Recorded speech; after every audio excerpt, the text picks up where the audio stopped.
Welcome to Getcha Rocks Off with Mick Wall, the world's leading rock and metal writer. Each fortnight, Mick will unpack rock and roll stories that you probably won't find in print. So pour yourself a Jack and Coke and get ready to get your rocks off. Right, here we go. Welcome to another edition of Getcha Rocks Off with my good self, Mick Wall, and that bloke. What's your name? My name is John Houghton. I like the way you said that. Yeah, Do it positive. again. John. Yeah. Houghton. Positive self-reinforcement. That's Yes. my gig. Yeah, cool. Now, the subject of our discussion this week is going to be the one true metal god. The painkiller, the exciter, the sinner. Joey DeMaio. No, it's not Joey DeMaio. We'll never get a podcast out of that. Well, we might one day, day, but that's not what we're doing No today. way. Let's get on to what we are doing today. Yeah. Now, I'm going to hold this in my hand. Yes. It's a book, I A should add. new book as well. A new book, and it's by Rob Halford, the lead singer of Judas Priest, and it's called It's called Confess. Confess. I think it's called Confess. It's in very gothic writing, Yeah. so it might say Undress or something like that. I think it should have said Confessor. Yes, Yeah, confess. yeah. Yes, Yes, the or just one confessor. of Rob's invented words that he has. Oh, you know. how do you mean? Well, it's A I bold think claim. we'll go to this later. I mean, this is much later in the podcast.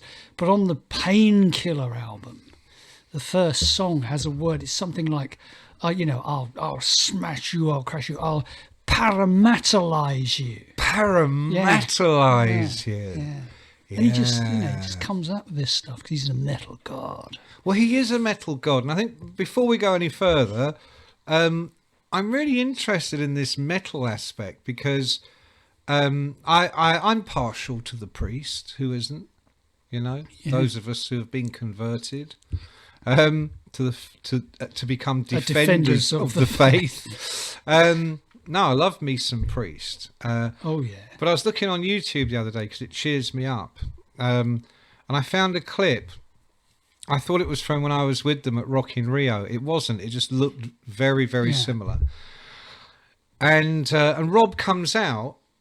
They do Exciter, I think is the opening song. And Rob comes out in the full metal jacket. Yeah. Oh yeah. He's got the chainmail around his arm. He's got the boots. Was this the full leather coat as well? No, he didn't have the coat because it was jacket. It was too hot hot festival. day. Hot festival. Yeah. But I mean, he comes out, and I don't know what the words are, but it sounds like this. It sounds like I'm going to metal, metal. It sounds like that. Yeah. And that's pretty much Great. That's pretty much every song. To the point where, they did have a song, or do have a song called Metal God. They do, yes. On the British Steel album. More metal. Now, and it made me think, I wonder if they are the first, because people go, oh, Black Sabbath. No, they didn't. Jimi Hendrix and people like that were there first. But in terms of actual, what we now think of as heavy metal, I don't think of Sabbath. I don't think of Zeppelin or even Hendrix or whoever. For me, I think Priest, because they were the first ones that actually started using that word. I was going to say, they took the generic term and brought it into their music and celebrated it. Yeah. And turned it into a thing that you can write endless songs about. Yeah. So like Sabbath, Geezer Butler, who wrote the lyrics, he talked me through some of the songs once, and it was everything from war to politics, the occult. I mean, all kinds of stuff. And Priests definitely have a palette. In terms of subject matter, but it seems to me the number one subject matter is metal. Yeah, or there's what they like. All the best bands, they create a universe, don't they, around themselves. and in that universe, a sort of spectacular creatures and a bit of mythology and a kind of a universe that exists only through their music and their imagery. And I think Priest are really good at that. They are really good. But it is about one thing. It's about metal. Yeah, it's about Let's be clear on this. Yeah. It's metal. Yeah, but when I talk about creatures, I mean, you think about, the Electric Eye and the Painkiller and all these sort of things, and they have these kind of weird things. To me, it's still very in metal them. related. Yeah, it's absolutely metal related. Your metal sort of invented, eye. Yeah. Your old metal eye. My turbo lover. Yeah. What's that? Fucking a machine, isn't it? Yeah. Metal! Yeah. That's what it is. So it all, and Rob Halford is the king of that. He's the king of metal, I'm going to say. He is. And one of the reasons I love seeing them live, always did, is because I sometimes can't tell if there is a certain irony. See, yeah, that's really interesting thing to get into, because I think that's something that slightly grew. I mean, I remember a couple of times seeing them. Once at Hammersmith Odeon, when they walked off, Rob turned to the crowd at the end of the last encore, and he said, "I hope you've enjoyed your evening of heavy metal." Now that's funny. It's funny, but it's also good. It's is he tongue in cheek? And again, I'll come back to the story I'll tell later. His new book clearly establishes that he is tongue-in-cheek on many levels. Yes. Many levels. Yes. I'm going to interrupt just briefly because I don't know if anybody can hear the snoring, but that's the pug that has joined us for this session. Yes, and has immediately fallen asleep. Now, I hope it's not going to disturb you, because if I put the pug out, we're here on our own here today, and if I put the pug outside the door, he will whine and scream and scratch. Whereas if he's in the room, he'll just snore. So we think the snoring is better. Yeah, and he is a metal pug. A metal dog. He is a metal dog. Yeah. He's a dog of war. He is, yeah. He is, when he's not lying around snoring. Yes. Yeah. So he's going to be with us for the entire He's going to be with us. Yeah. All boys together. So go on. I kind of crashed your headline. I've got to say, what I was thinking when I think about the Priest, I think about, you always remember the first album that you bought. When you become a fan, the first album you bought. Yeah. And I bought 2 albums on the same day. I had the money. I had the money. Self-indulgent metal I thought I'm going to start this thing as I mean to go on. And I went to Boots in Fleet and I bought 2 albums, 2 live albums. Oh, 2 live single albums, not doubles, single albums. One of them was If You Want Blood. All right. Yeah. You can't go wrong. Which you can't go wrong with, really. And the other one was Unleashed in the East. The legendary Priest live. Which of the 2, I mean, obviously took them home, played them straight away and played them every day. Yeah. And the Priest was the one that really got me. The AC/DC, it was great. It was like Bon Scott screeching away, all the rest of it. But the magnificence of Unleashed in the East. And then later I came to understand the great myths that grew up around this album. It's known colloquially, of course, as Unleashed in the Studio. Yes, and for good reason. For the amount of overdubs that are on it. I mean, the crowd is real. We can say the crowd. Is it, John? Well, it's a crowd from somewhere, isn't it? I heard for years that people just stole the crowd off Live and Dangerous by Thin Lizzy. Maybe they did. But I don't know, it sounds like a Japanese crowd to me. Do you know what I mean? That kind of high pitch, like wah, at the end of each song. Bonsai. Yeah. Is that what you're saying? That's what they say. They say don't you find that a bit in appreciation of the tree, the art of curating small trees. That's what they shout out at the end of Priest songs. Yeah. Is that what you're saying? It is, John. Keep talking. I'm going to have to get the metal pug out of the room. I don't think you should. I think people like it. All I can hear is him just snoring. A dog. It's just a snoring dog. Relax. I mean, who's not heard one of those? Okay. Fair dues. He's good. He's good. I'll wake him up if you want. But then Japanese audiences, if you listen to Made in Japan by Deep Purple, and having been in a few Japanese audiences, they're actually silent while the music is playing. Always. And then at the end, there's a more sort of polite kind of... Yeah. They are, but that was a cultural thing. It's the same way that the gigs in Japan start comes as quite a shock when you ever go to a gig in Japan for the first time. It starts about 5:30. Yeah.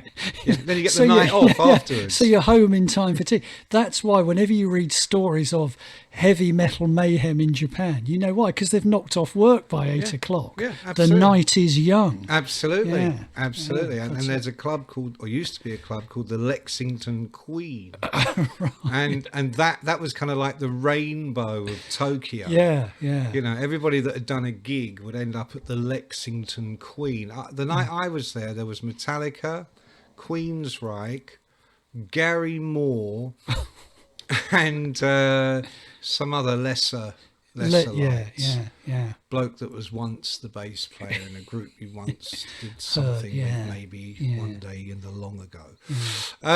Okay, so... But anyway, so Unleashed in the East gave me my intro to Priest. I then have to say the third album I bought was British Steel, which was So you were a convert. I was immediate convert to Priest, and at the you time were broken in. Yeah, I mean, because British Steel had hits on it. This is the other thing. It had hit singles. It did. With videos that you used to watch on television, which were very funny. Or one of my favourite memories was seeing the Priest on Top of the Pops. Yes, yeah. Now, talk about a clash of worlds. Yeah. Top of the Pops in 1980 was probably Bucks Fizz. Well, it was, yeah. Like poor man's UK ABBA. I mean, the only rock band you might see semi-regularly on the Pops was someone you mentioned earlier, would be Thin Lizzy. Thin Lizzy. Who did have hit singles, Yeah, Or absolutely. Rainbow probably had the odd hit single. With Rainbow, that'd always be a clip. That generic clip with the black Richie background. Blackmore's not going to go to Top of the Pops. No way. Hey, Richie, love, could you do that again? Yeah, Can you imagine? No. Richie's not even speaking Richie's to not you going now. to do it again. No. Richie ain't Ronnie doing Dio. it again. Mr. Dio, could you... What? Yeah. What? What do you mean? I'll have you know that was perfectly in tune. Yeah, exactly. It probably would have been. Yeah.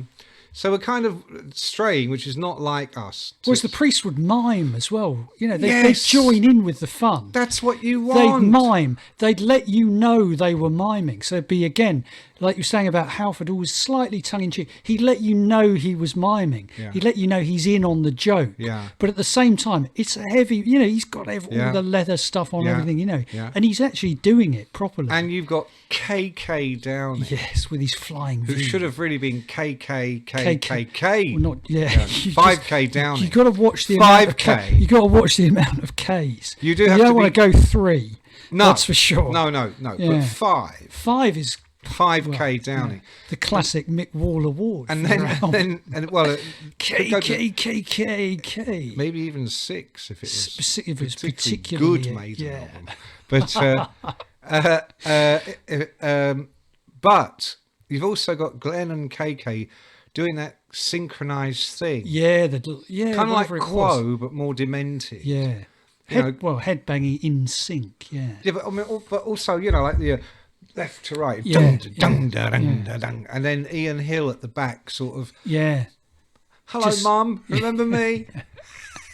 I'm in it. I'm in it too. Yeah. No, look at me. Oh, the camera's gone. Yeah. And they also had... because it's a great band to look at. I mean, KK had the long hair and the flying V.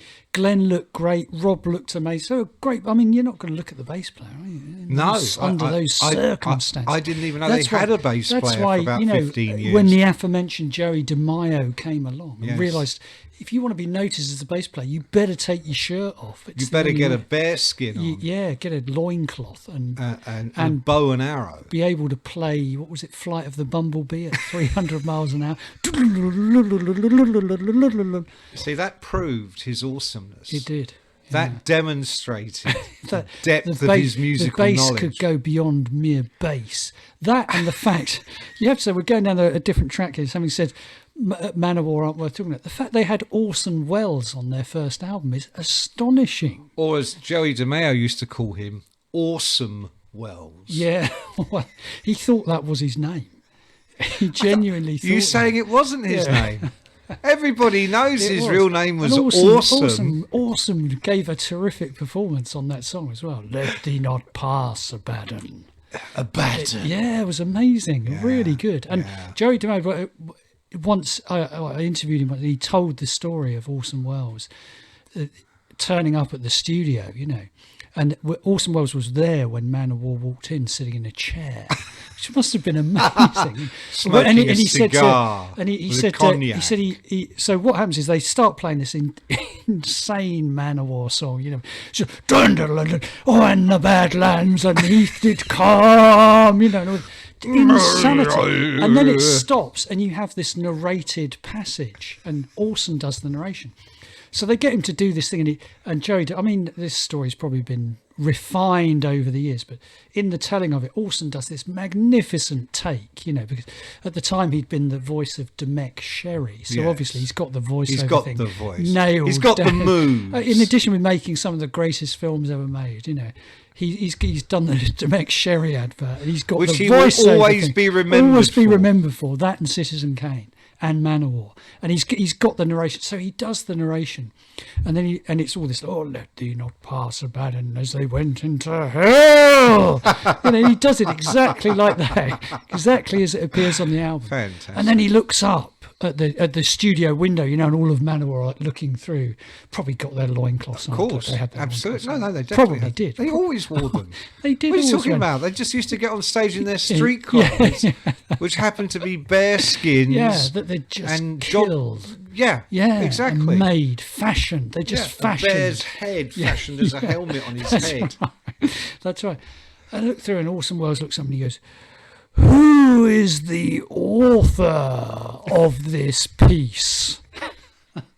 Joey DeMeo sort of puts his hand up, goes, "Oh, well, I did." And Orson thought it was terrific. Loved it. Thought it was a tremendous bit of theatre. I've always and I think thought- he was right. I've always thought of Orson Welles as a man of metal. Yeah, he was sort of, and I think what he appreciated was this kind of immersion. If you're going to do something, do it. And this applies to Priest, and it applies to Manowar, who are very much kind of sons of that sort of metal realm that Priest existed in. You could say they were illegitimate sons. Illegitimate sons, yeah.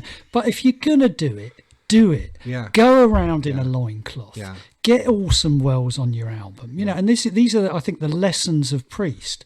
If you go, to take their classic term, if you go hell bent for leather, then go hell bent for leather. Don't do half measures. Well, and also, they weren't afraid. It's not half bent for leather, is it? No, it's well bent for Trevor. So you I think said you weren't going to say that. That was the You headline in promised. Sounds magazine. Yeah, it was. That Gary Bushell wrote this famous review. God, amazingly enough, Gary Bushell wrote that. I can't believe that. That led into one of the most embarrassing moments of my life, which involved me and Rob, and I will tell you that story in a second.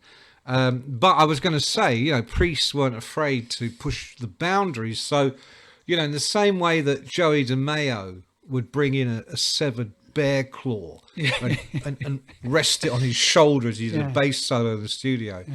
I think it was the track Metal Gods, where you hear this dun dun dun dun dun dun. Yes. Was it that one, or is it the other? No, there's another one. There's United is on that album. United. No. But you're right. There is one that goes Metal Gods. I think you're right. And do you know what it is? It really is metal, because it's Glenn and KK raided the cutlery drawer in the catering kitchen. And between the two of them, they're does sound a bit like that. Yeah, it does sound a bit like that. Yeah. They were endlessly inventive, you see. Because back then you they didn't weren't have a hemmed in by convention. But you didn't have a synthesizer or a keyboard that you could just press a button that says heavy metal sounds. And if you did have a synthesizer, you'd be hung at dawn for using it. Although, hang on, Priest did eventually start to incorporate at the time of sort of Turbo Lover when they went to America. Well, that was obviously later, post. later. Post. But they used them very well. Again, they used them did, in a metal but they way. never used them again, did they? Well, I don't know, but I kind of think even because to me that. Although, as you say, they got some flack for it. If you think a few years later, the Prodigy, bands like that, who maybe came out of a slight dance background, I see. but used synthesizers in the same way, that very metal percussive. So you're saying you're drawing a clear line, evolutionary line between the Priest. I'm not saying and the Prodigy. I'm not saying that's where the Prodigy got it from. But if you but if the Prodigy were in Kerrang, which they were. That's why they were in Kerrang, because that link is there to be made. And also Keith the singer on Firestarter. Yeah. I mean, that's a Priest song, isn't it? Yeah, you could imagine, Firestarter. I'm the metal starter. Twisted metal starter. You're right, it's a Priest song, yeah. He even dresses like Rob, only not as good. Yeah, exactly, yeah. So basically the Prodigy, like Judas Priest a bit, not as good. That's our summation of that. Prodigy clinging at being the Priest, but anyway, let's go back. Let's go back to what you were saying. Oh yes, so the album, Well Bent for Trevor, which became this kind of catchphrase about Hell Bent for Leather. Yeah. When before, and we will discuss this, I'm sure, at length later. Before Rob Halford came out, I suppose. Within and again, this goes back to me being a fan. I was a big fan of Priest before you came out. I came out and came to work at Kerrang, and you know what? And this may sound absolutely ridiculous now. It never even occurred to me to think about Rob Halford being gay, which is completely ridiculous when you think about how he dressed, how, as you say, he went round very tongue in cheek about all the rest of it. But I didn't really.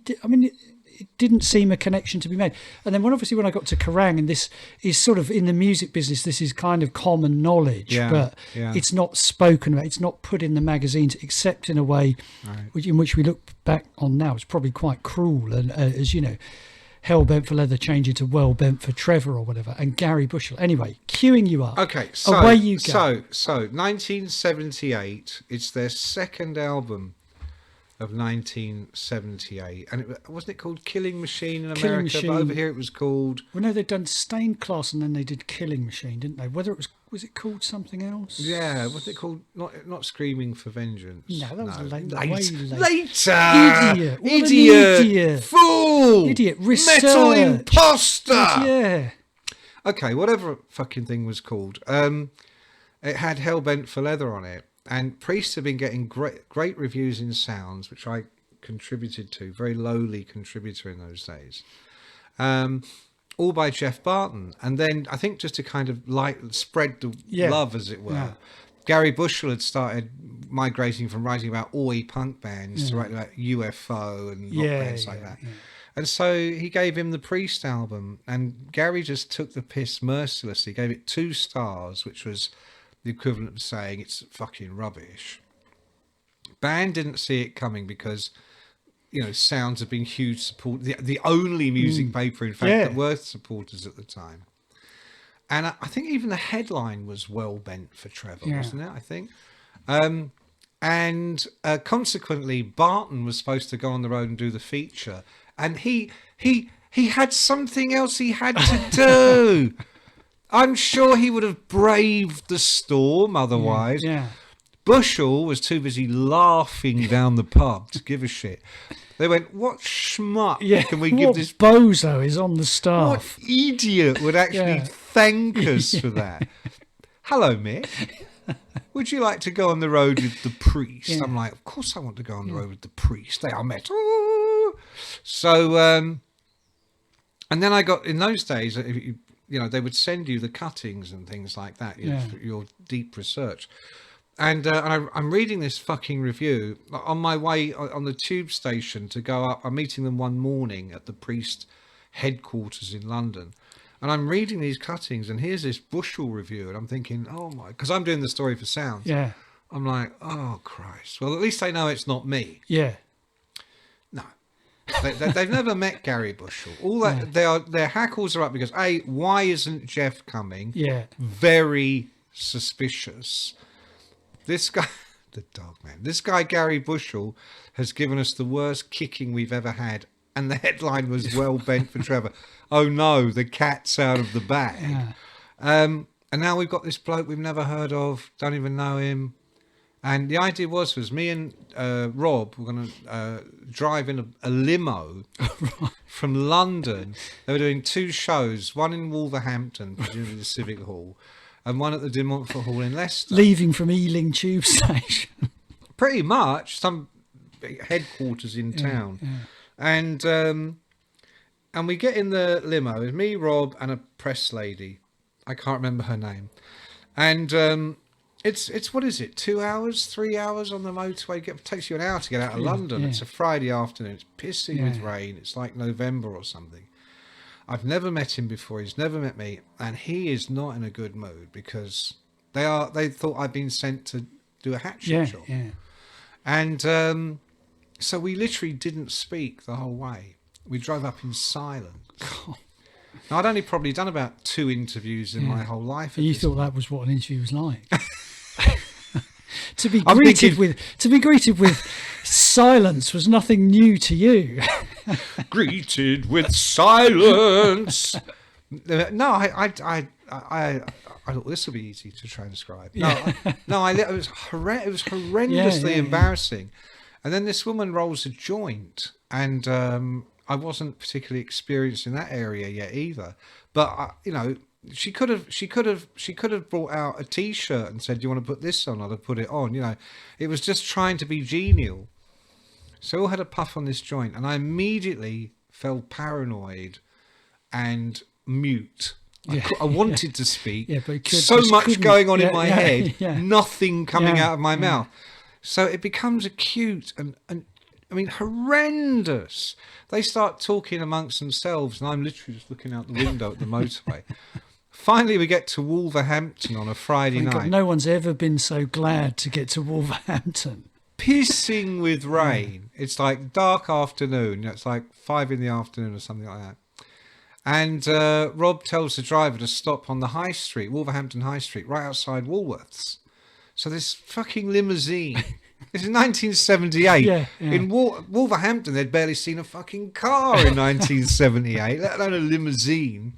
You've seen Peaky Blinders, traveling around on barges and horses, And this limousine pulls up outside Woolies, and he goes, "Right, do you want to come on in?" I went, "Yeah." Okay, so me and Rob, and he's dressed, he's metal god. We're walking through Woolies, and he says, "What are you looking for?" And I went, "Just some sweets." And he points me to like the pick and mix. He You goes, didn't say "please, mum" by mistake. Please, please, metal god, may I have some sweeties? So I go to the counter. I'm loading up, the old big old sweet bag with your things. Pick and mix. I'm looking around for Rob, and he's over there. I see him, so I join him, and he's looking for underpants. So he's at the men's underwear counter, and he's literally going, "What do you think of these?" I mean, at that age for me, and I think possibly in the world, in Britain in those days, but definitely for me, underpants all looked exactly alike. Yeah. They were ugly. You didn't introduce them to daylight unless you had to. And I'm like, popping chocolates in my mouth. I'm like, "Oh. Or do you like the stripy ones?" Yeah. I'm like, "I don't like any of them that much, mate." You know what I mean? Yeah. And so I did. There was a frisson where I suddenly thought, it's almost like he could be gay. Yeah. And then, of course, don't be ridiculous. Of course he's not gay. So anyway, they do the show. It's amazing. And I go back to the dressing room afterwards, and it is like, it's silent, it's tense. Because people don't understand, but in those days when you couldn't get a rock band on the radio or the television, the music press was the only social media, the only gatekeeper.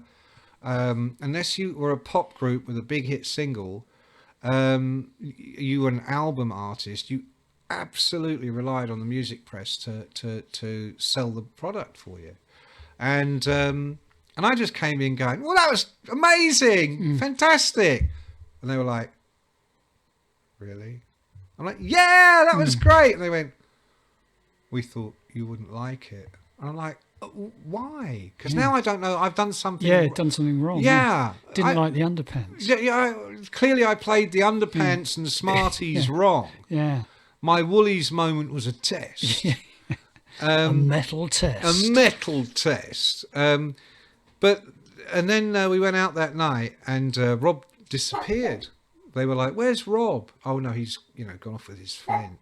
"Shut up!" Gone off with his friends. I'm thinking, oh, you must have friends in the area, you know. But me and Glenn and KK go out, and we end up in this horrendous kind of chicken in a basket. These days it'd be a casino or something, but back then it was just shitty, everybody killing each other, getting drunk at 1 a.m. And Glenn's going to me, he goes, you know, Midlands accent. He goes, how do you do a Midlands accent? It's sort of like, Midlands. He goes, people think call me a rock star. He goes, well, yeah, till it's in there, pointing at his pocket. Till it's in there, I've got fuck all, I've got nothing. Where's me pockets, eh? There's me pockets. Have a look. Knelt. And I'm sitting there thinking, what's he fucking talking about? I don't know. I don't even care. Yeah. You want to see an empty pocket? Fucking look at mine, mate. All right, for sounds, mate. How much money do you think I've got? Yeah, I write for sounds. I live at home with my mum and dad, so don't fucking tell me about you're a rock star, but where's the money? Money! Yeah. But I guess it was just about to come for them, because it's interesting you mentioned, the sheer importance of that piece, because at the time of Killing Machine, no hit singles, hang on, that wasn't Taking on the World or whatever it's called. I think that was that a hit? Yeah, minor like 14. Hit, 14. Okay, yeah.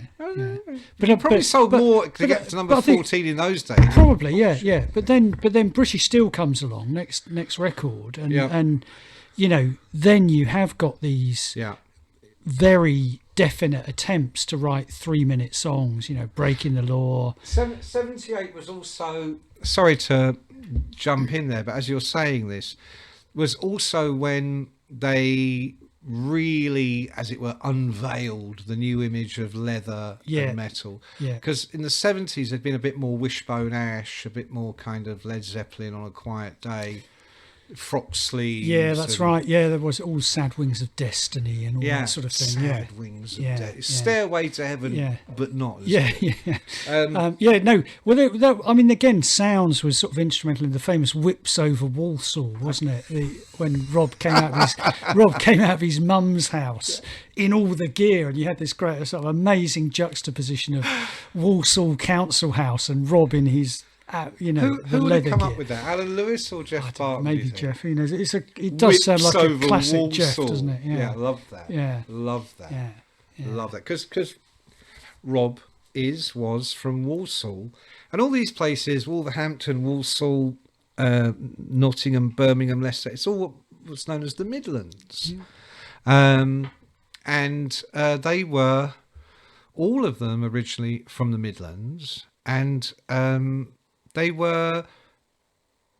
I was going to say a gang. I don't know about a gang, but they certainly all came from the same. Well, there's always been this great theory, haven't there? Is that the music reflected the post-war environment in the middle of England, which was industrial.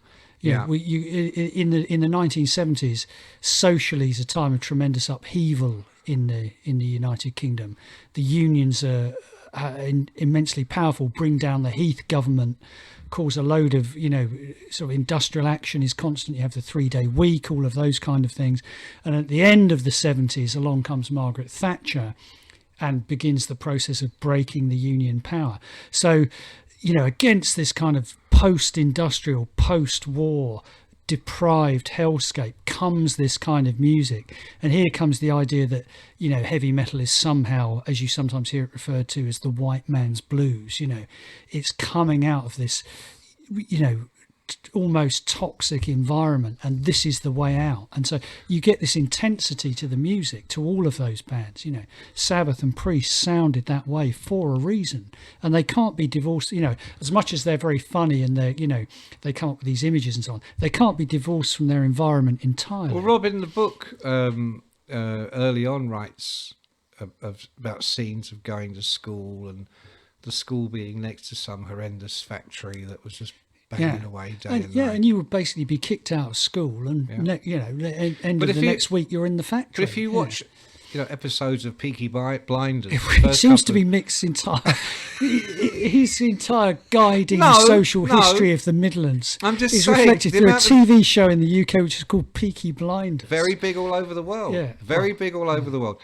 Those bits where they're walking down the street, excuse me, and they go past the foundry. It was always extraordinary for me to realise that this was a depiction of what life was like in the early 20th century in the Midlands, because there's flames shooting out. Well, there's bang.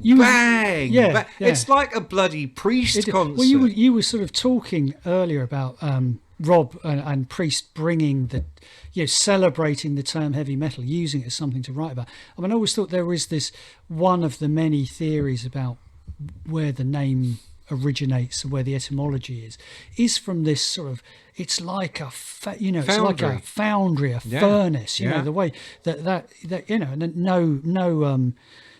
no mistake that the album's called British Steel, which plays to in the 1970s in England, British Steel was a huge conglomerate, an industrialized industry. Yeah, absolutely. A nationalised industry. On the cutlery. And that's right. Yeah, British Steel. Because it was a nationalised industry, and so it had this great pun. It was a wonderful pun if you lived in England and understood the pun. That it was British Steel and British Steel. I'll tell you what, it's a great title as well, because at that moment the new wave of British heavy metal was all these things ascendant. are coalescing.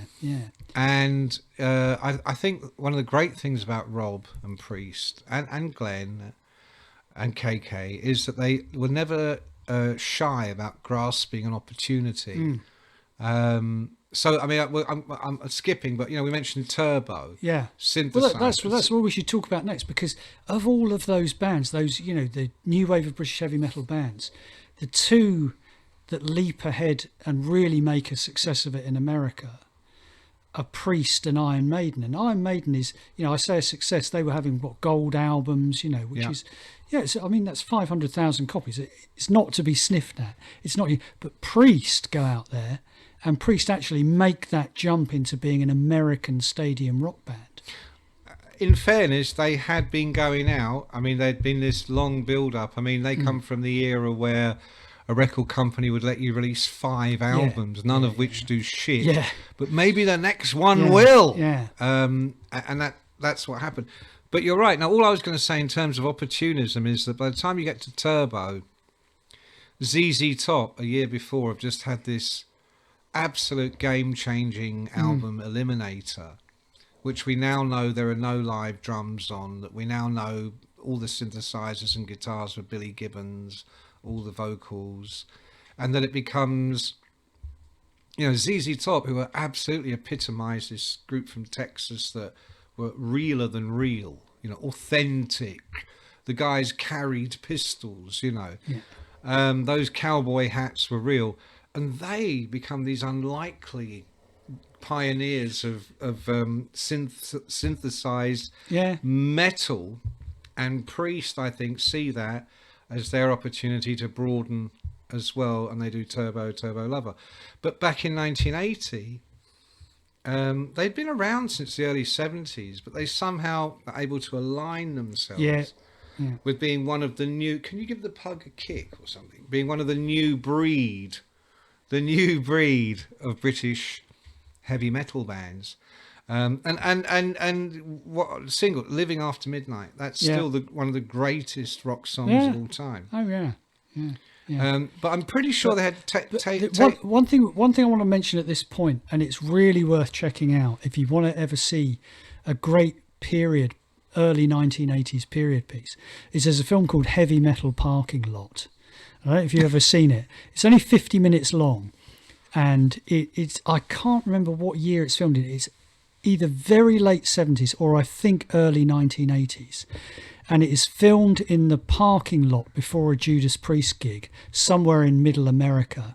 and it's a fantastic film. It's a piece of social history, and you never see the show, you never see Priest. All you know is these kids are there to see Judas Priest. And if you want to see what life was actually like in the early 1980s in America, it's really worth watching. It's on YouTube. And it's terrific. It's, really, and these kids are just there to rock. In America, there's this great tradition of going to a gig early, lowering your tailgate on your get a keg of beer. Get a keg of beer, and you're in the parking lot. Get your girlfriend to take her top off. Yeah, absolutely. That was normal. And you have a sort of 4 or 5 hour party before the gig starts, and that's what this film is about. Heavy Metal Parking Lot. Check it out. I'm literally here doing that as I'm pretending to speak to you.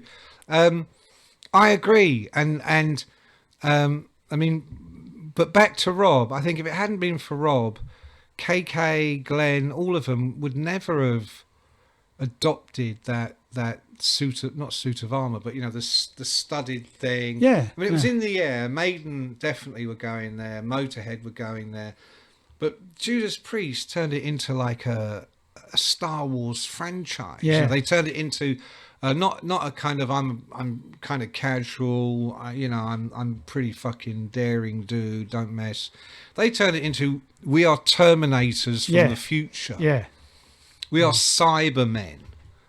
We are metal gods. gods. This is around the time that, again, the way they tap into that. This is around the time of Terminator and all those things, isn't it? You're getting this very it's actually pre-Terminator. You're getting this kind of futuristic, slightly sci-fi thing creeping into the culture, and they're sensing that. They're using that again, using it very cleverly. What was the name of not the little R2D2, the tall robot? I don't know. I'm not a Star Wars type person. Don't lie. You're sitting there in your Wookiee costume for Halloween. Hole. I've been up a Wookiee's hole. No, I don't know about Star Wars. You know the one I mean. There's the two little robots. The Green Cross Code Man, you mean? In real life. Yeah. But let's not talk about real. Don't harsh my mellow by talking about real life. There's a big Wookiee lover. There's a big leap between Star Wars, which was a bloke in a costume, and Arnold Schwarzenegger as the Terminator, mate. Well, I think. Let me tell you about there's Arnold, an argument. There's an argument to go. Okay. What not R2D2, the other one, the tall don't know one, what who they're speaks. called. Okay, well that I've guy, not that seen robot, there's a link between him, yeah, Darth Vader,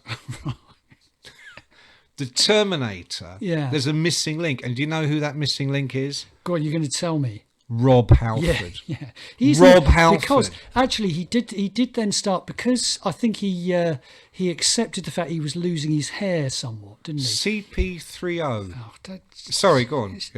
Losing his hair. Yeah, because he had quite long hair. He didn't lose his hair. He shed it. Then he cut his hair. He shed his hair like a snake skin. He shed it like a metal skin. So he goes bald, and he goes the sunglasses. All of a sudden, every time you see him, he's got the metallic shades, hasn't he? So he's starting to look like this fucking robot thing, and he's got this uniform. And his stage movements became much more kind of militaristic almost, or martial arts. He'd still come on the bike, wouldn't he? Because everyone wanted to see him come on. Oh, yeah. Gingerly sort of come on from the side of the stage. Two roadies in the back pushing it. Oh, yeah. Legally, you actually can't start the engine.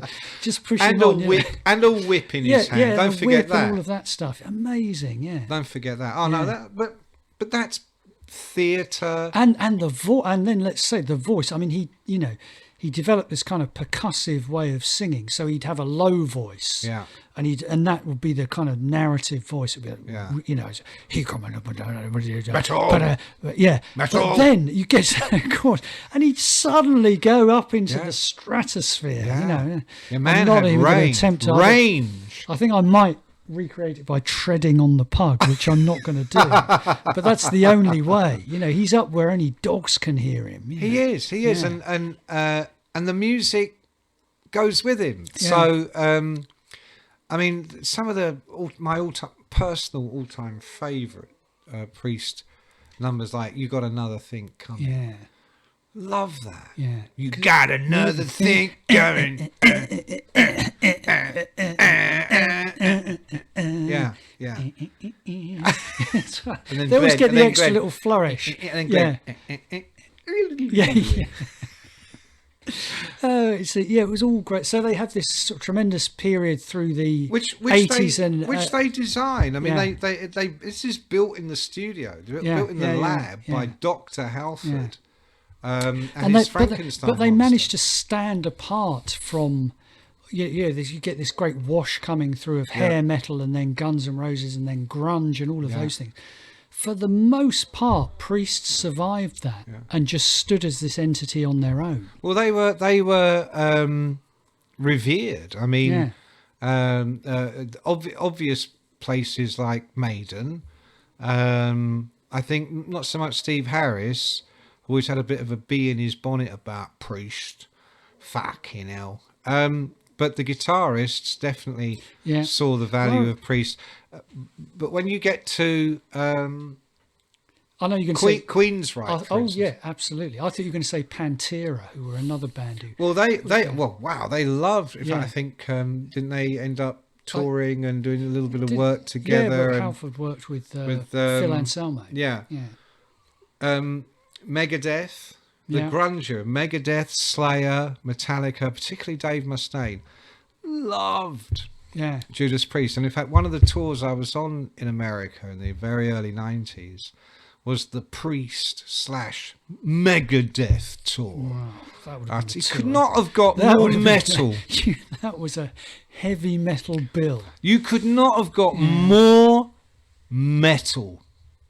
And it was very metal. Mustaine's band had just done Rust in Peace or something. So it's already metal. Something like that. And one of the tracks was about something about your metal brain and all this stuff. And they were amazing. And then Priest would come on. And you realised you couldn't even remember who'd opened the show. But he was wearing a jacket, Rob was, a jacket at that point. And afterwards he said, feel that. And I went to put it in my arms and I nearly hit the deck. Apparently it weighed about 20 pounds or something. 50 pounds, I think he said. And he'd done the whole gig in that. Yeah. I mean, that would keep you fit, doing 2 hours of prancing around in that and hitting the notes. Hitting the high notes. And having a metal brain. Yeah, yeah. And the sunglasses and all the rest of it. Yeah. But then he sort of, I suppose, I don't know how you define the next kind of period. Is he leaves Priest briefly. He leaves Priest. I haven't had a chance to fully read the book yet. I'm guessing there's some kind of crisis going on. He semi-embraces grunge. He has the Fight project. He has a couple of other projects, doesn't he? He wants to go off and work with these younger guys who've come along, as you say, right? Revered him. But now he wants to kind of redefine himself as a musician in those terms. And I think that's the only time in his career he not sort of fully embracing. Well, I think if you read the book, there's a period in the 80s when they're at their height. And Rob is completely off the rails. I mean, he was already a very outre gay man. And although they didn't make a big deal of it in the pre-mobile phone, pre-internet, pre-know everything about everybody all the time era, because of the nature of the band or the nature of the magazines that would cover them, you just never really said to me, oh, by the way, you're gay, of course, or how does that affect... It just wasn't broached. You either knew and you were one of the gang, or you didn't know, and it didn't matter. It's his right not to say if he didn't want to say. No, absolutely. But as a very out gay man, he was enjoying every minute of every day, and the book is really honest about this, about his endless hookups. Yeah. In the toilets of the world, basically. Anywhere there's a toilet between 1980 and 1990, likely you'll find Rob in there with a dear friend of his, a young friend. Yeah. He's also very honest about the huge amounts of coke and crack and booze. He really does hit rock bottom at a certain point and end up in rehab. But Rob Hab. He's in Rob Rob's Hab. metal Rob Hab. He's beyond rehab. He's in Rob Hab. When you've really fucked up, you're in Rob Hab. Screaming for vengeance. Screaming looking for a Hab. painkiller in Rob Hab. Yeah. So, but see, all that stuff is, kind of grist for the mill. I mean, it's great that he's had the guts to lay it all out. Yeah, it is. but- Fair play to him, absolutely. But the thing that really impressed me was, mega rock star goes off the rails, spends shitloads of money, fucks all the wrong people. God, I've never heard that. Never before. heard of that one before. Yeah, and plus we all just read the Elton biog, so he was Rocket Man and Rob was I don't know. I can't think of a suitably inappropriate. You've got Rocket Man and Pocket Man, I suppose. But so good. Okay, good. I'm glad he was honest about that and just didn't give us a boring old heavy metal biog. But the thing that actually going back to this strange time, but where he's with fighting out of Priest. And no. I'm going to stop you there. No, sorry, I thought that's where you were going. No. I'm just trying to help you. No, I appreciate. No, I appreciate. I know you're that. inexperienced. It's like I'm like, I'm sort of like good old Frank. Boff helping you along, God bless you. God, your metal brain is overworking. No, what I'm trying to say is, having read the book, unlike people that have just downloaded a fucking page read the or first two. bit on Amazon. Yeah. Yes, very nice. He talks about the albums they were working on at that point and how the albums suffer. And it rings true because he doesn't just kind of go, oh, the album, unfortunately, I fucked up. He's just telling it matter of fact. And how many albums have they made at this point? 8, 9, who knows? And he just can't be fucking arsed anymore. Yeah. He's richer than God, than metal God. Yeah. He is a metal god. He's a gay metal god, and no one cares. He's just pushing it to the max, and the records suffer, and the live performances suffer. And even though he's aware of it, he's not angsting about it. It's just, it's like you've been in a job a long time. And occasionally you have to phone it in. Yeah. And you don't kind of think, well, in 30 years, people will be looking at what I did today and going, yeah, true. It wasn't as good in the canon as the, and of course the rest get pissed off. He starts going missing. He cancels sessions or wants studios booked so he can be nearer some bloke, and it just turns into, I was going to say, tremendous pain in the arse. Yeah. But for the others, tremendous pleasure in the arse for Rob, tremendous pain in the arse for everybody else in the band, every other metal god. And I think they just got sick of him. I mean, what band doesn't get sick of the fucking singer? Exactly, yeah. And so I don't know what the breaking point was, the straw that broke the camel's back, but I think that's why they fell apart. But I also think what you're talking about in the 90s, I saw it at the time as Rob using this as an opportunity to kind of reset his story. Yeah. So I don't think it was so much as wanting to draw a line under the past. No. He wanted to it was quite to grow. He wanted to grow. It was musically adventurous. He was embracing these new styles of music. Wasn't he in a pink feather boa when he gave the press conference announcing he was gay? I don't remember that. Perhaps that's a false memory. I was trying to remember, and I remember it was about the same time. I remember, obviously working on the story of Rob and also Roddy Bottom from Faith No More, and I can't remember which one said first, because I think we made a big deal of, finally someone has said that they're gay. That they're gay in heavy metal, and I've got a feeling Roddy said it first. But Roddy Bottom. Yeah, another man hiding in plain sight there. But he definitely was around the same time as Rob Halford, I'm sure. Which is bizarre when you think. Well, I just think it was the changing climate to a degree. Oh no, definitely. But growing up in the 70s, every rock star was gay, and if they weren't, they pretended to be. Yeah. So Bowie, I'm bisexual. Yeah. Mark Bolan had been a rent boy. Yeah. Elton, he got married. I mean, to please his mum or whatever. Absolutely, that went well. Yeah. So Elton was. I mean, I could have sworn Elton gave openly gay interviews in the early 70s. Yeah. Freddie Mercury never did, but the band was called Queen. Yeah. I mean, Yeah. for fuck's Yeah. sake. Yeah. And he wrote operettas. Yeah. You know, Yeah. I see a little And he used to go around calling silhouette it, of you a know, man. I mean, but the thing was, I think you could meet Rob, and I mean, this is absolutely, you know, In a club. this is no comment at all on, you know, the way anyone should be. You could meet Rob, and you wouldn't necessarily know for sure that he was gay if he didn't have all the stuff on. I mean, you could meet Freddie Mercury, and it'll be all darling, you know, giving you a kiss. So there was that kind of, you know, very ultra camp element that, you know, probably. But it was Queen that was Rob's big influence. Yeah. I mean, do you remember when Freddie had the whole New York policeman? The hat and all the rest Which was of it. like Yeah, 77, 78. Yeah. Rob said to me that first time we met that he didn't say it directly, but as soon as he said it, I was like, oh, of course, yeah. I was like, what's your favourite band? What do you listen to? And he was like, oh, Queen. And I went, oh, right, Yeah, now yeah. But I think there was this, and again, it goes back to because United was like, we will rock you. Yeah, it was a lot. Yeah. If you go back to Roddy again, there was a kind of barrier in heavy metal that, as you say, didn't exist in other, which is ridiculous because heavy metal is the campest, gayest rock music.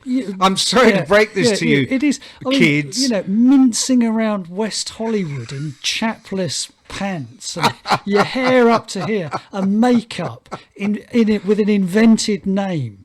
In Roddy's case, folks, there's nothing not gayer bothering to invent a name. But I mean, Faith No More weren't they were more of an arty type band. I mean, you could get away with it in Faith. Not that you need to get away with it, but in Faith No More, it wasn't a shock to discover they were all gay. No, exactly. But that's what you're saying. Am I right? But that's what you're if you saying. were in, I don't know, let's pull a name out of it. If you were in Warrant or Poison, it was probably a slightly different matter, you know.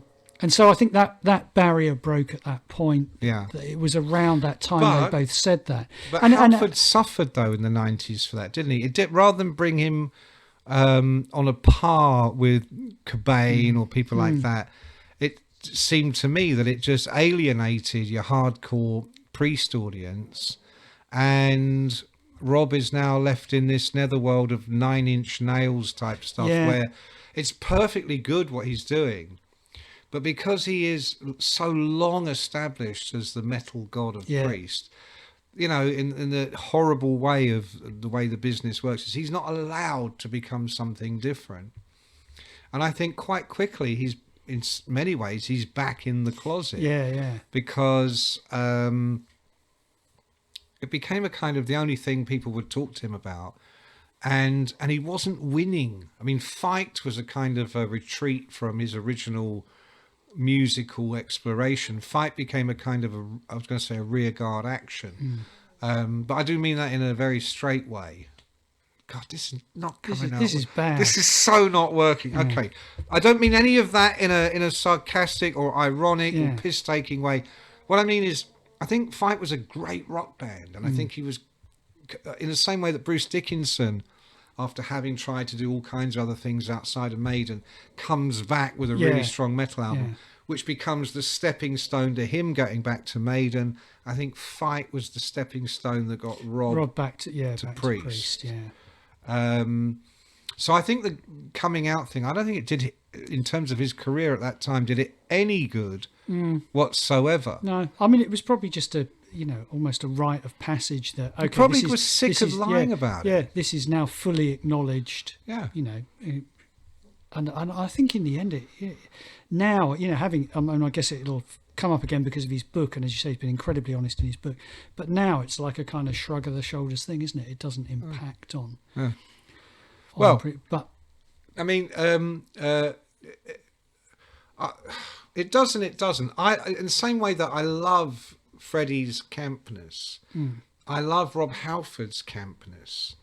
It's slightly more muscle man guy that gets on top kind of metalness. Yeah, dominatrix. There you go. He's There a you go. bit The like Dominator. that. Yeah, he is a bit. Yeah. I am the Dominator. Yeah. Dominator. You imagine the door opening and steps through in all his All the gear. all the Can you gear. imagine? Oh, with a fuck, whip in yeah, his yeah, hand. Yeah, I guess so. Yeah. I mean, I just think immediately of Robert Mapplethorpe. Yes, and that that's famous yeah. picture of men with whips up their arse. Yeah. I can imagine Rob with a whip up his arse while singing. You got another thing coming. Yeah. Now I say that, and I'm obviously making Isn't a little bit there of a joke. But I'm at the thinking same of time, I'm I think thinking it's of part of the his TV allure. show Californication. At some point, don't they go off on a riff? There's some closeted gay actor who plays the part of Rob Halford in a thing. He wears the cap and he mimes to Another Thing Coming. No. Yes, there this is. I must There is. see. You should see. It's very funny. Yeah. As an yeah. ardent Californication I fan. can't remember the exact. It's the bit where the agent is pretending to be gay because he wants the signature of the movie star who actually is gay, but is right. closeted, but comes out of the closet in this kind of. And the way they signify it is he's dressed like Halford. You know, he's got the leather jacket and the cap. And they play You've Got Another Thing Coming. Another thing coming. Yeah, it's great. Really? Yeah, it's really good. I'm Very going to good. look that So up. it kind of zipped into the culture. I mean, I think Hang on. Heavy Metal Parking Lot. Heavy Metal Parking and Lot, Californication. Californication. I would say check those things out. The thing I was going to say is that also it's worth remembering how big Priest were. I mean, I remember Absolutely. that when it hit home to me, when Painkiller came out, there was a beano of a trip, and it was one of those good old organised by. Priest were managed by Bill Curbishley, who was a top-notch Character. a character, as they say. And He also managed The Who, yeah, Robert Plant, Led Zeppelin for a heavyweight brief guy, time. Yeah. had been to prison.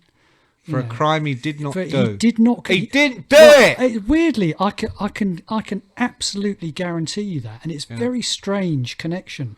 In that, years later, I was writing something about unlicensed boxing, and I went to see a man called Roy Shaw. I went to see a geezer. Yeah, and Roy Shaw was Roy a famous Shaw. unlicensed boxer in there. Pretty Boy was his nickname. That's it, wasn't it? Didn't he end up in the Pretty Guy Boy Ritchie Shaw. movie, Lock, Stock and... No, that was that was his great rival, whose name was Lenny McLean, who was the governor. The governor. And Lenny McLean and Roy Shaw had this intense. Pretty Roy Shaw, Pretty Lenny boy, the governor. Pretty Boy Roy Shaw and Lenny the governor were always fighting each other in some terrible bout, you know, where one of them would win and one of them, and it was like the Bash Street Kids, you know, I fucking done him, so I jumped up and I done him back. It was all that sort of thing. But Roy Shaw, so I was going to interview Roy Shaw. He goes to me, he says, "Come to my house." I was all right then. He lived way out in Essex somewhere. That's amazingly Of course enough. he lived in Essex. He goes, and this is back in the day. Again, this is before sort of sat navs and mobile phones and all the rest of it. He goes, "I'll stand in my garden so you know where it is." So, Roy, it might take me 2 hours to get there. Doesn't matter, I'll be standing in my garden. And he was brilliant. And he invited me in and he laid all these press clippings. He was once on the cover of Time Out. It was a picture of Roy Shaw, "Still the hardest man in London," was the headline. It was amazing. Wow. And then we got talking about his early life, and he'd been a boxer and he'd fallen in with the wrong crowd, and he did this armed robbery, and he was describing what had happened and everything. And he said to me at one point, he goes, "Of course, we all went on trial, we all got done." And he goes, "Little Bill, who was with us," he goes, "he wasn't even there, and he got done, and he'd done his sentence like a man or something." He put it in that way. He'd done his time. Yeah, basically, he didn't squeal. He didn't say it wasn't me. He just obeyed the criminal code, and went down for it. And Roy went down for it. All the other people on the armed robbery went down for it. It was just this small Bloody part of Roy Shaw. shame. It was a But bloody shame. I didn't realise till after who he meant. And I realised when I looked up Little Bill, he meant Bill Curbishley.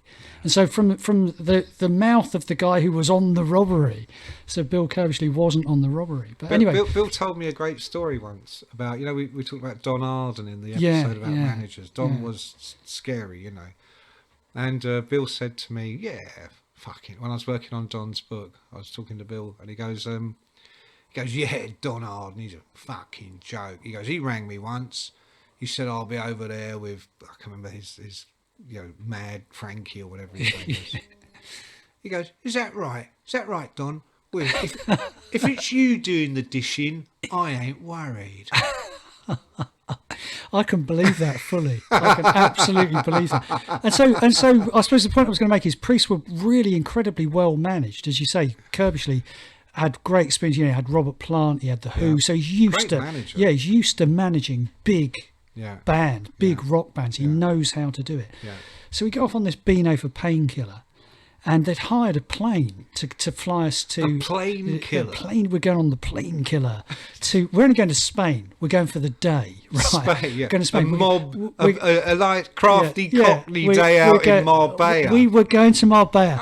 Even better than Marbella, we're going to Puerto Banús, which is like the kind of... the slightly villainous but dripping with gold... capital of Marbella. Did you say slightly? Yeah, slightly. It is the number one villainous. Every third bloke you see, he's got sort of 7 eyes. He's looking at you through them. You know. I wasn't here. You didn't see me. You didn't see me. All right. They're all but it's incredibly moneyed, you know. So, we get to wherever it was, Gatwick or whatever, like 6:30 in the morning. Jane Andrews, who was Priest's sort of factotum, you know, and still is the manager of the band. Yeah, so I think she kind of worked under Bill to. She certainly did. Yeah, and we get to, and Glenn. Yeah, there was. It was a classic Lags day out. There was, if I mention some of the names, obviously Ray Palmer, the late, much lamented, much loved Ray Palmer, Paul Elliott, myself, Chris Welch. God. And we get to the airport like 6:30 in the morning, and it's like booze. You know when they do that thing where it's like booze straight away, and some people love it. I've just woken up and I'm like, I can't face that, Jane. It's very kind of you, but I really don't want a champagne breakfast, at least till we're in the air. You know? So we fly over then. Jane comes around and gives us all a tape of Painkiller. Back in the days of tape, I put it on, and it's like Painkiller. They come back with this incredibly. I can't remember if is it after Rob rejoins or whatever. I can't. It was just before he left or just after he came back. I think it was just before he left. Yeah. So they make this incredibly heavy album. You know, it's called Painkiller. So the first song is Painkiller, and it's got the word that I mentioned earlier that he'd made up. It's like parametallize or something. And I put this on the plane at about 6:30 in the morning, going to Marbella, you know, and it comes on. It's like, "He is the Painkiller," and it's it was, you know. So we get filling you with pain, filling me with joy at the thought of a whole day ahead of this.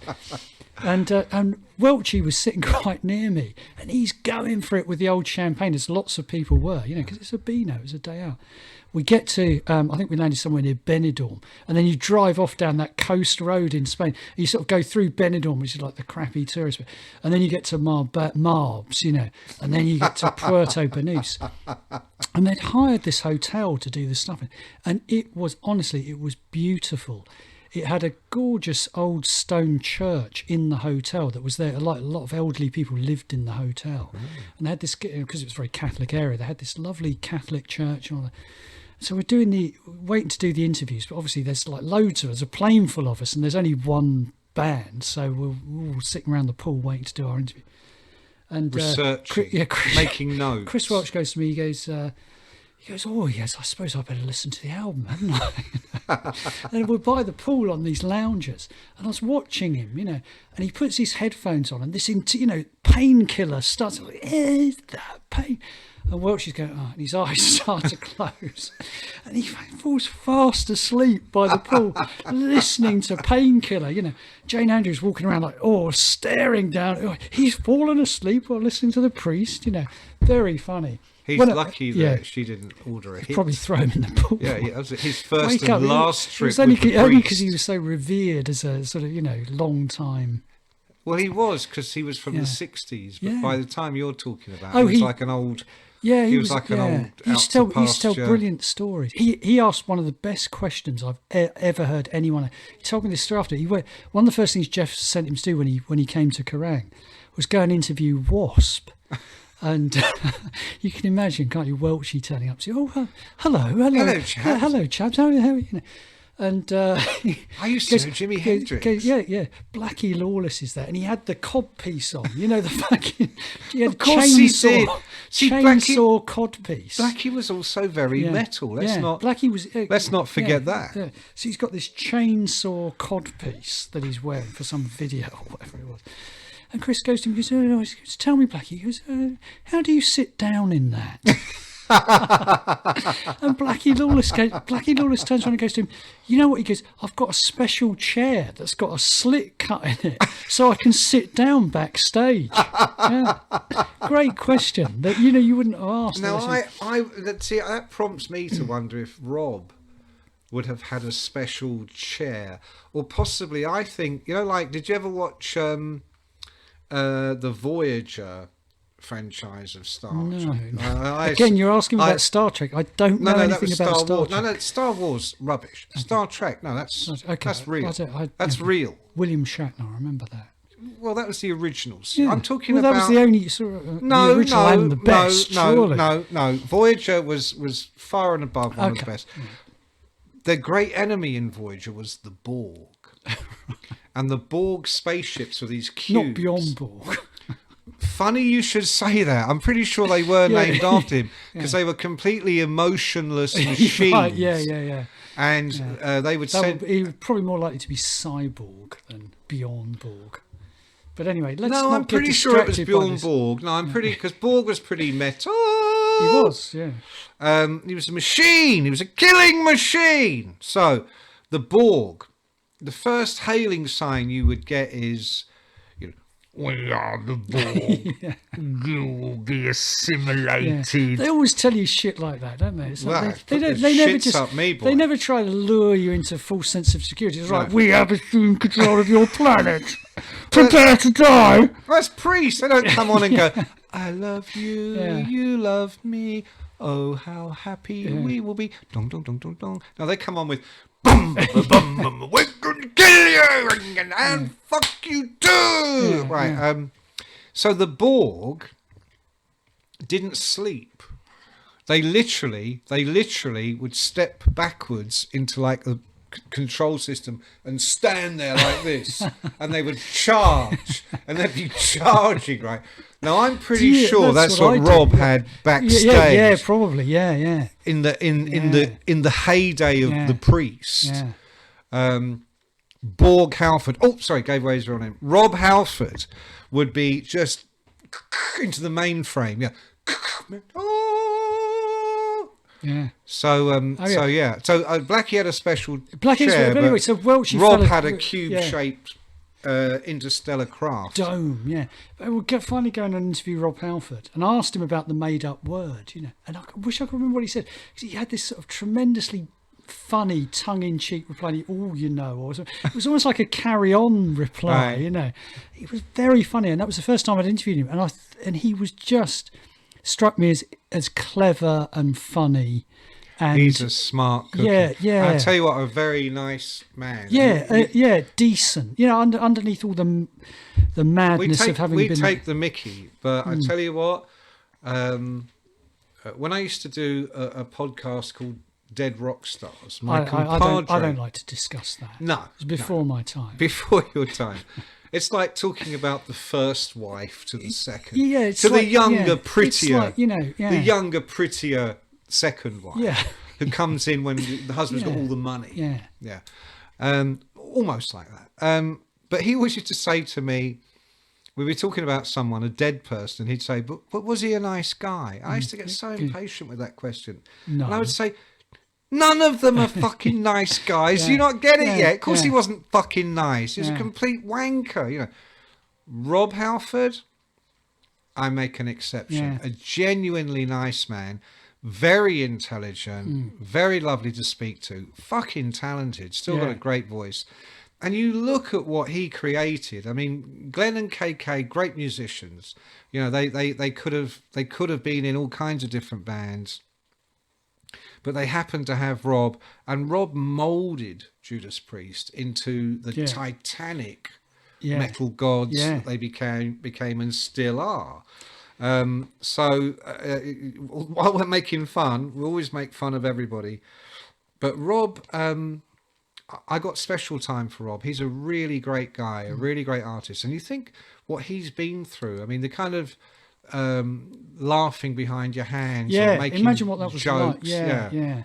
initially, yeah. Especially the world he came from. I mean, he wasn't. Yeah. I mean, Freddie came from an art school, Yeah, entitled, educated. Well, as you say, everybody else yeah. in Queen had done degrees at it's like, university. Had you know. been on the fringes of, as you say, art rock or whatever, it was a completely different thing. But heavy metal From the in Midlands. from the Midlands, 1970s. I mean, Rob was probably the very first gay man that ever came out of the Midlands, if you think about it.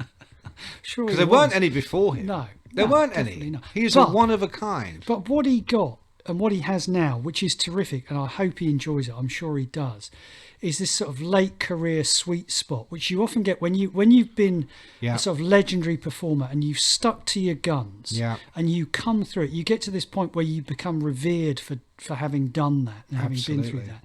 And he's at this point now where, he's sung in Black Sabbath, which was hilarious. What was it? Someone was ill on the day or something. And all of a sudden, who can we get? Well, Priest are playing with Sabbath. Rob comes out and does a Sabbath gig, and it's amazing. He can do that, And who wouldn't want to have seen that as a one-off? And you'd have done an amazing job. Because he'd have done a fantastic job, yeah. And Priest did one of my favourite Priest albums. They did Nostradamus, which was this ridiculous concept But isn't that album. wonderful? But it was brilliant. Of course it was. brilliant. Of course it was. Nostradamus. I saw him at Victoria Park. Went to see him in Victoria Park. Priest did.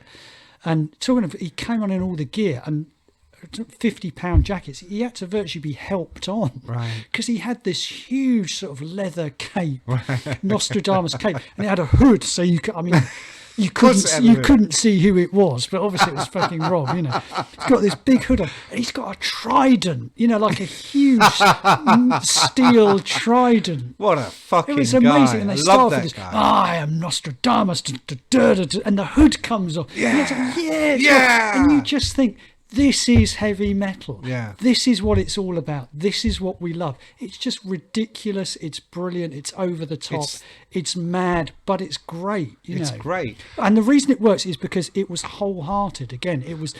Yeah, it's slightly funny, but it was wholeheartedly done. Completely. And also, of course it's funny. It's like football supporters, whether you happen to be an Arsenal supporter or whatever team you support, you tell funnier jokes about that team than anybody else will. That's right. You really know where the fun is to be Yeah, had. yeah. And so I think Rob has really done a fantastic job of not only being camp, but recognising that that's a little bit of fun too, Yeah. And also that thing you said about the sweet spot, I think that's absolutely right. I think, God bless him. The great thing I think about Rob at this point is, and I'm just going to pull names out of the air here for no reason other than I can't think of anything better. But unlike, say, a David Lee Roth, unlike name pretty much any other singer in that position in the metal world, Rob is still as good. Yeah. Maybe better. If I want cheering up, I stuck a video on my social media the other day, which was the Priest doing Exciter at some festival. Oh man! I sat there and watched that about 5 times because it was the beginning of the show and the band are out there, they're rocking, and you hear Rob singing.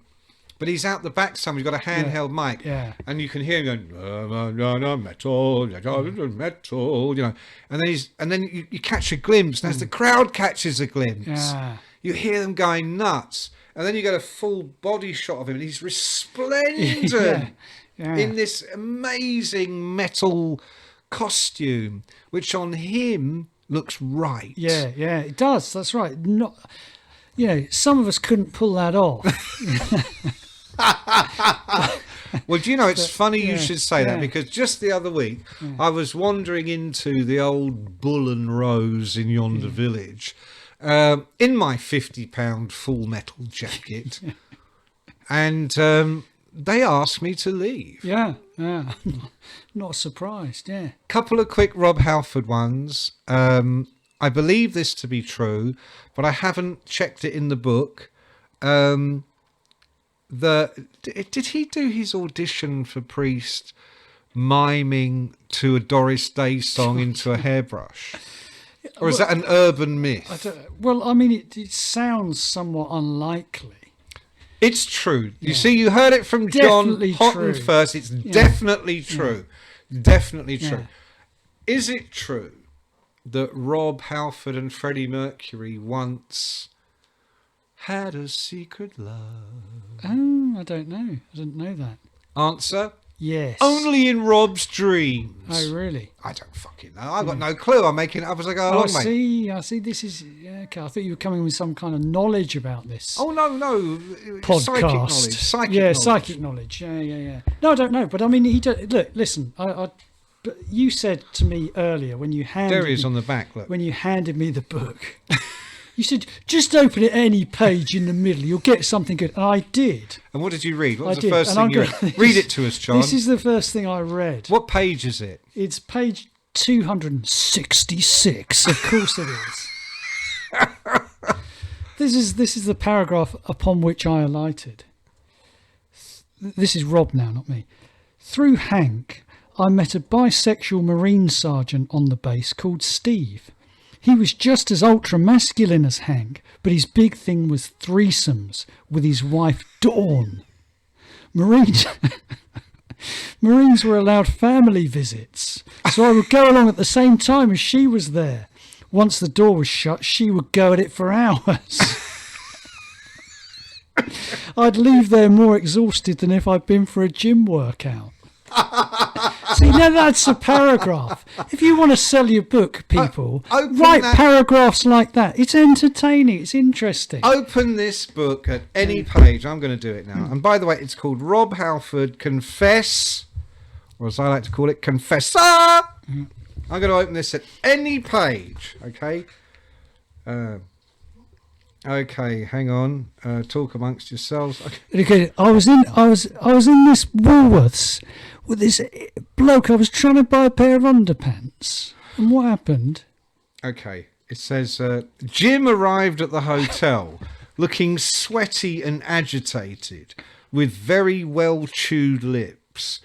He was twitchy as he talked to us. Guys, I've got to stop managing you, he said. I'm sorry, but I'm having personal issues. You're getting really big, and I just can't do this any longer. Fucking hell! Pick your moment, why don't you, mate? Despite that pre-gig bombshell, the Madison Square Garden show was unbelievable. Wow, it was before Madison Square Garden. The Madison Square Garden show is unbelievable. The cheer as I revved on stage on my Harley Davidson Oh, Rob. nearly took the roof off. He is the metal god, isn't he? Hang on. Staring out at the garden at the end of the show as 20,000 fans roared their approval. He didn't mean the back garden, people. He meant Madison Square Garden. Yeah. There you go. Terrific. I look forward to reading that. That is a fantastic book. I'm going to vote that. Book of the Year. Well. Heavy Metal Book of the Year. Yeah, I forgot. Well, I forgot. No, Maybe there was another book out this year that would contend. Yes, I don't know if I've mentioned it before, but the Two paperback Riders version. Were approaching, which I started the other day. It's very good. Is it good? I have to say, very good. It's very exciting. Ah, It's got this excellent. opening chapter about the death of Jimi Hendrix, the murder of Jimi. I don't want to give too much away, but as good as Rob's bit about the Marine sergeant and his wife was, this was also very good. I tell you what, I think this. Oh, there we go. Shut up, It's dog. the Metal Dogs. Okay, that might be our cue to leave. We will have more Rob Halford stories because there are always more Rob Halford Always stories. more Rob. There's a couple I wanted to tell which we just didn't have time for, but we will tell them. Yes. But for now, John, Rob Halford, Confess, the autobiography. God bless you, Rob. I would say Terrific definitely work. Go and buy it. Metal Go. memoir. Metal memoir of the year. Yeah, definitely. Go and buy it Possibly now. of all time. Maybe so. And if you're feeling godlike and metal, That's the book for you for Christmas.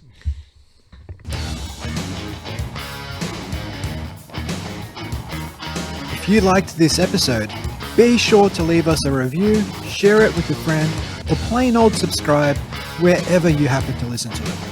For full episode show notes, visit nofilter.media Getcha Rocks Off. This has been a No Filter Media production. Say what you want.